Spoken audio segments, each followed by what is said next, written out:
donc habiter et travailler, deux usages dans un même lieu.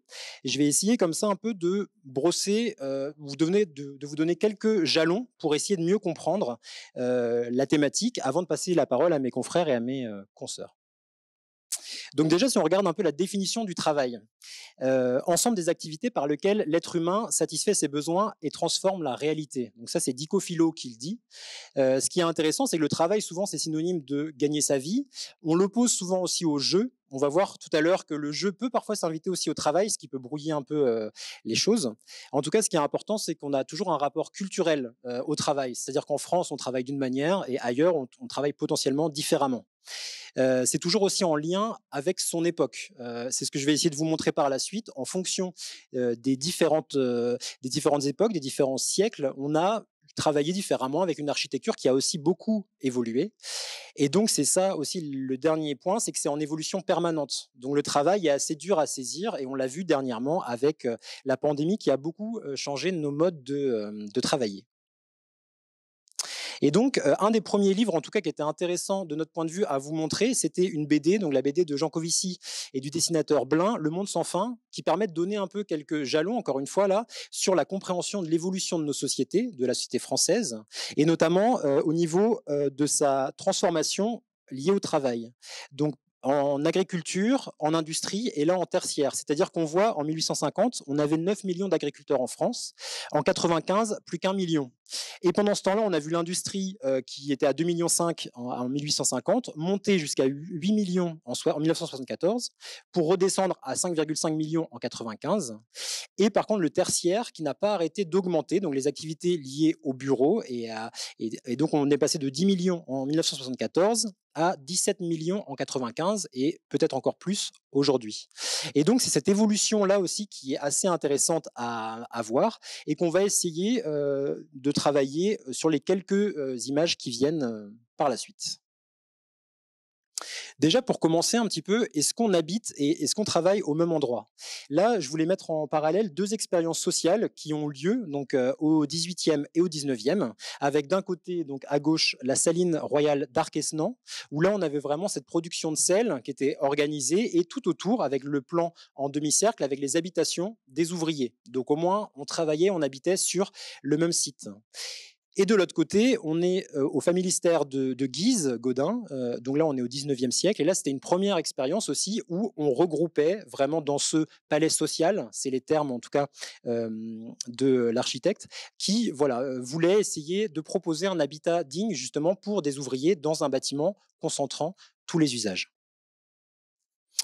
Et donc, si on essaye de lier ça entre l'architecture et les lieux de travail, en France, on a deux approches assez différentes. D'un côté, on avait beaucoup de bâtiments qui étaient liés à l'aristocratie, et donc on avait des hôtels particuliers énormément, et donc ça a été ça les premiers lieux de bureaux. On a transformé, par exemple, là c'est l'hôtel Beauvau, qui aujourd'hui accueille le ministère de l'Intérieur. Donc c'est ces bâtiments qu'on a transformés avec des antichambres qui sont devenus bureaux progressivement. Et donc, il faut attendre un peu plus tard, donc avec justement l'hôtel du ministre des Affaires étrangères, donc la photo juste à côté, où là, on a vraiment le premier bâtiment, on va dire, qui est pensé pour du bureau. Et donc là, ce bâtiment-là, voilà, se trouve quai d'Orsay à Paris. De l'autre côté, outre-Atlantique, on a à la même époque, à peu près, vraiment quelque chose de très, très différent, avec les premiers buildings ou les premiers gratte-ciel, avec là, justement, le Guarantee Building, donc, qui a été imaginé par l'architecte Sullivan. Et là, ce qui est intéressant, c'est que la technique a permis de monter beaucoup plus avec des ascenseurs, avec une technicité qu'on note là, ici, sur la photo. Et Sullivan disait la chose suivante concernant le bureau. Donc, il considérait que c'était un nombre indéfini d'étages courants, superposés les uns aux autres, identiques les uns aux autres. Donc, on a vraiment cette vision fonctionnaliste moderne. Et c'est ce même architecte qui a dit le fameux adage form follows function, donc la forme suit la fonction. Donc là, on voit bien que la forme de plateau non identifié suit l'esthétique du bâtiment. Un peu plus récent, en 1925, un projet qui n'a pas vu le jour, et peut-être que c'est intéressant qu'il n'ait pas vu le jour, à voir, c'est pas à moi de le juger, c'est le plan voisin de Le Corbusier. Je ne sais pas si vous avez déjà eu l'occasion de voir cette maquette.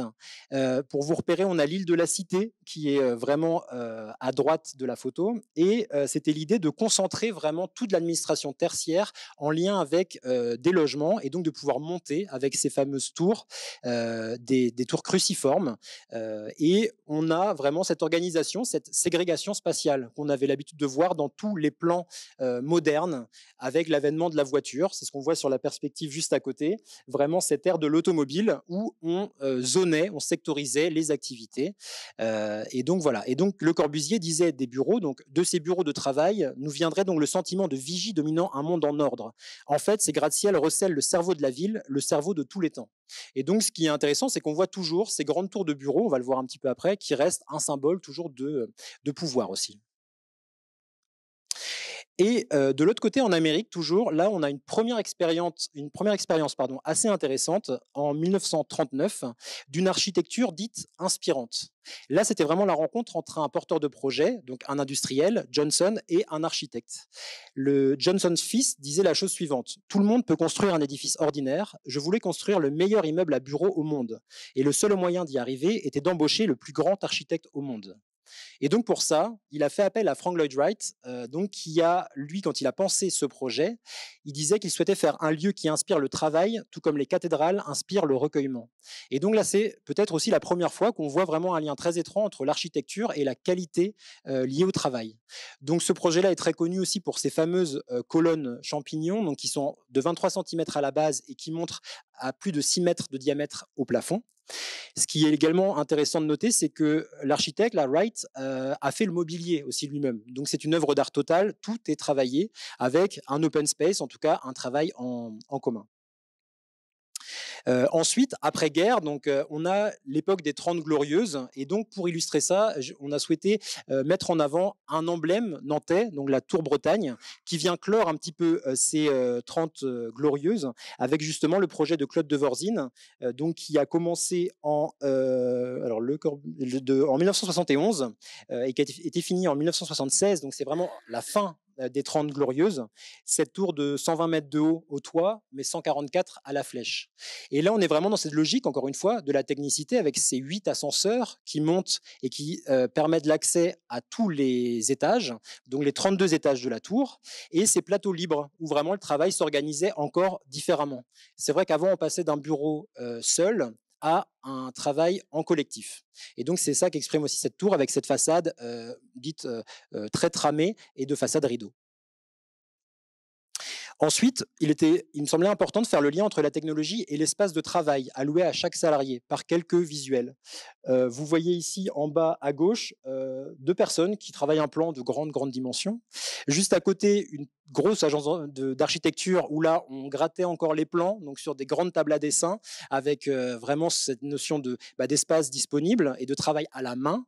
Et ensuite, en haut à droite, on a le premier personal computer, donc le PC, cet étrange objet qui va faire de plus en plus partie de nos vies et qui va avoir tendance à se réduire, comme on va le voir juste après, mais qui en tout cas a changé aussi le rapport à l'espace pour un salarié. Dans les années 80, on a vraiment l'influence de la tech, donc cette technique, l'architecture high-tech même on appelle ça, et un de cet emblème, c'est l'image que vous avez juste à gauche, avec justement un projet de tour à La City, le Lloyd's Building, qui a été pensé par Roger justement, avec tous les éléments techniques en façade.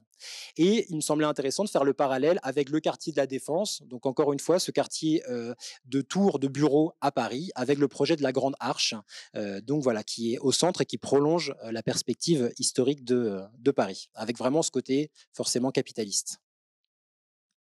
Dans les années 90, ça va être encore un peu différent parce la période de prospérité est un peu passée et on va passer de crises assez récurrentes à des moments un peu plus joyeux.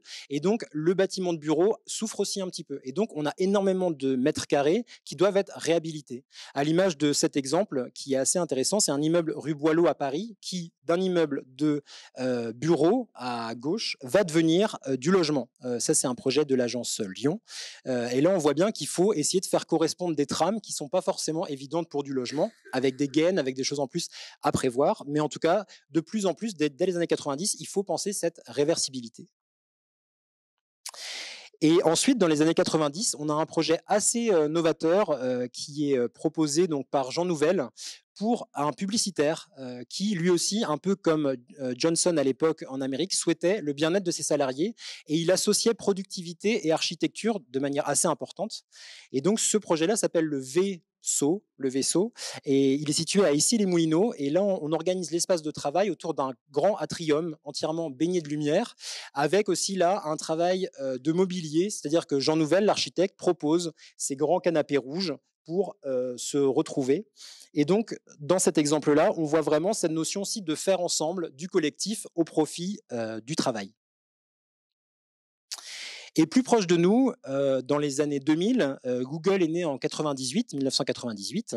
Et donc, on a ce qu'on pourrait peut-être déterminer comme l'ère informatique et le googlisme. Donc, tous les géants du numérique, ce qu'on appelle aussi les GAFAM, vont essayer de révolutionner la manière de travailler avec justement ce qu'on appelle les flex office. Donc, des bureaux très, très grands, souvent des très grands immeubles avec des open space, avec du mobilier, où là, on parle peut-être plus d'architecture d'intérieur, d'assises, etc.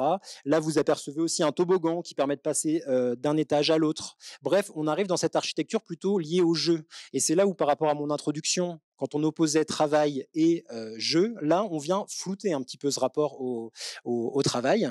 Et justement, il y a une frontière un peu plus floue entre la vie privée et la vie professionnelle, qui me semble intéressant en tout cas de montrer ici. Et là, récemment, 2020, une pandémie mondiale qui rebat les cartes, le télétravail s'impose. De fait, cette pandémie fait qu'on doit pouvoir continuer à travailler quand c'est possible, donc avec le fameux secteur plutôt tertiaire, parce que l'agriculture a pu continuer, l'industrie aussi, il le fallait. Mais en tout cas, pour le tertiaire, à l'image de justement cette caricature un petit peu de Cambon, on voit ce côté un peu perturbant entre on est chez soi, mais en même temps on doit travailler. Donc là, la sphère intime voit l'ordinateur arriver, etc., et des questions liées à l'espace. D'où le rendez-vous de ce soir, voir comment on peut essayer de concilier les deux. Et donc justement, pour réussir à concilier ces deux thèmes, il y a plusieurs cas de figure. Il faut voir qu'on ne travaille pas tous de la même manière et donc il faut s'adapter à un contexte personnel en fonction de son habitat. Est-ce qu'on habite en ville? Est-ce qu'on habite dans un milieu plutôt rural? Une maison, un appartement? Et donc, avant de passer la parole aux différents architectes qu'on a choisis pour vous ce soir, quelques projets du département ou un autre qui est un peu ailleurs. Mais le premier, quand on a besoin vraiment d'une extension ou d'une surélévation, là c'est un projet du collectif Vous. Ce qui semblait intéressant, c'est que là on est vraiment sur une logique de faire en plus, d'avoir plus de mètres carrés. Et ce qui nous intéressait hormis l'architecture qui était intéressante, c'était aussi le travail mobilier, c'est-à-dire comment, par exemple, une tablette, un travail d'étagère peut tout d'un coup se dilater et permettre à une activité de s'y installer. Certes, sommairement, mais on peut poser son ordinateur ou écrire et avoir la vue vers l'extérieur. C'est la photo du milieu. Un autre projet, là, un peu plus modeste en termes de taille, c'est l'ajout de quelques précieux mètres carrés. 7 exactement, 7 mètres carrés via cette lucarne, donc un projet de Ronan Prino, architecte, qui permet, mine de rien, d'avoir un peu plus de surface habitable. Et donc, là, c'est une chambre aujourd'hui, mais dans le projet initial, l'axonométrie que vous voyez en bas à gauche indique un bureau qui a été dessiné aussi pour permettre rangement, travail potentiel ou autre. Donc tous ces espaces qui peuvent muter. Ensuite, un projet hors département, là, mais dans le volume existant. Quand on veut justement essayer de structurer un petit peu les choses, on a là, en arrière-plan, on devine un matelas, donc c'est la chambre, et cet élément mobilier qui travaille un peu la transition. D'un espace, on passe à l'autre par cet escalier qui sert à la fois de rangement. Les contre-marches sont aussi des tiroirs, et on a ce bureau là qui permet voilà, d'avoir un petit espace assez visible, mais qui structure en tout cas l'appartement ou la maison. Et là, c'est l'agence January. Et un autre cas de figure qui se développe beaucoup, notamment chez des grands industriels ou de la construction standard, dans le fond du jardin. C'est vrai, quand on a un jardin, on souhaite parfois essayer de dissocier vraiment la maison de son activité. Et donc, si on le peut, là, c'est un projet de JCPCDR Architecture. En lieu et place d'un cabanon de jardin, il a construit son petit bureau cabane. C'est le nom qu'a utilisé l'architecte pour s'isoler, pouvoir faire de la musique. Et donc voilà, c'est encore une autre tendance, le bureau de jardin qui se développe de plus en plus. Et donc ça nous semblait intéressant de le souligner ici. Et pour finir, comme on l'a vu avec le projet de l'agence Lyon tout à l'heure, cette réversibilité qui peut être intéressante aussi à travailler dès le départ. Là, c'est le cas d'une entreprise de plomberie à Nantes, plombier à vélo. Vous apercevez au rez-de-chaussée du nouveau bâtiment le stockage de vélos pour partir en intervention et les 2 étages supérieurs des bureaux. Les bureaux sont d'ores et déjà, et aussi le rez-de-chaussée, prévus pour pouvoir rebasculer vers du logement si besoin. Donc ça, c'est quelque chose aussi qui est intéressant parce qu'on ne sait pas comment l'habitat va muter ou les bâtiments. Et donc, c'est toujours intéressant d'anticiper un petit peu ces changements d'usage. Je pense que j'ai assez parlé. Vous avez hâte de découvrir les 3 projets qu'on va vous présenter ce soir. Donc, pour commencer, Marjolaine Bichet de l'agence Bertin Bichet va nous présenter son projet donc, intitulé L'Écluse.